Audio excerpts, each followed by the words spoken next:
एक समय की बात है। एक छोटे से गांव में एक साधु रहता था। वह साधु बहुत ज्ञानी और शांतिपूर्ण था। लोग दूर दूर से उसकी शांति और ज्ञान प्राप्त करने आते थे। एक दिन एक युवक बहुत तनाव और चिंता में डूबा हुआ साधु के पास आया। उसने साधु से पूछा, हे महात्मा, मेरा मन बहुत अशांत है। कृपया मुझे शांति का मार्ग दिखाए। साधु ने युवक को अपने साथ पास के जंगल में चलने को कहा। वे दोनों धीरे धीरे जंगल की ओर बढ़े। रास्ते में साधु ने युवक से कहा, इस नदी को देखो, ये कितनी शांत और निर्मल है। इसकी शांति का रहस्य यह है कि यह बहती रहती है, कभी भी रुकती नहीं। यह सभी बाधाओं को पार करती है, लेकिन कभी भी अपनी शांति नहीं खोती। युवक ने नदी की ओर देखा और उसकी शांति में खो गया। साधु ने फिर कहा, मनुष्य का मन भी इसी तरह होना चाहिए।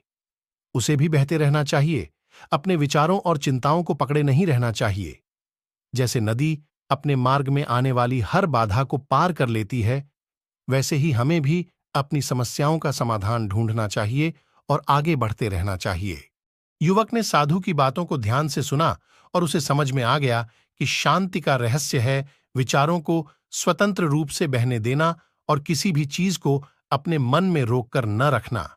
उसने साधु का धन्यवाद किया और अपने जीवन में इस सीख को अपनाया।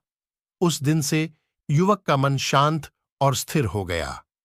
उसने जीवन की समस्याओं का सामना धैर्य और समझदारी से करना सीख लिया और एक सुखी जीवन जीने लगा। इस कहानी का सार यह है कि हमें अपने विचारों को स्वतंत्र रूप से बहने देना चाहिए और किसी भी चीज को अपने मन में रोककर नहीं रखना चाहिए।